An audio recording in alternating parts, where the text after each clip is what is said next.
Face aux Gaulois réfractaires, Macron vante les Danois, peuple luthérien ouvert au changement. Emmanuel Macron aura décidément beaucoup parlé d'identité au Danemark. Vantant le modèle de flexi-sécurité locale, il a expliqué par les mentalités différentes entre les peuples français et danois l'impossibilité d'une importation de ce modèle en France.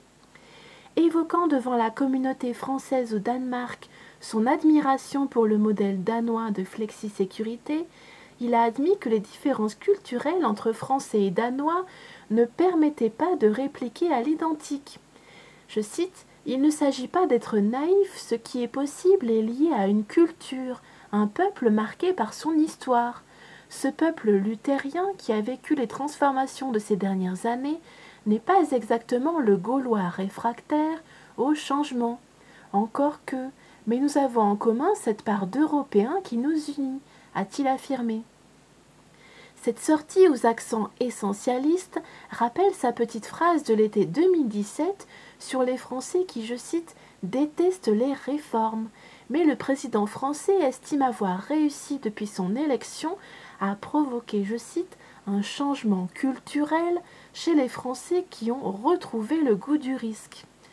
En réponse à ceux qu'il qualifie de nationalistes et qui, de la Hongrie à l'Italie, le désignent comme leur adversaire principal, Emmanuel Macron a aussi tout au long de sa visite au Danemark beaucoup parlé d'identité. Dans une sorte de « en même temps », il a défendu la place des identités nationales, mais qu'il veut combiner à un attachement à l'Europe. Signe de ces paradoxes, confinant parfois à la contradiction, la veille, interpellé par une étudiante danoise sur l'avenir des identités en Europe, il lui avait répondu provocateur, je cite, « Le vrai danois n'existe pas, il est déjà européen. Même votre langue, le danois, n'est pas seulement le danois, elle est part de la langue européenne. » Donc il est complètement dans les plans de l'élite de fusionner tous les peuples d'Europe en un seul. A plus.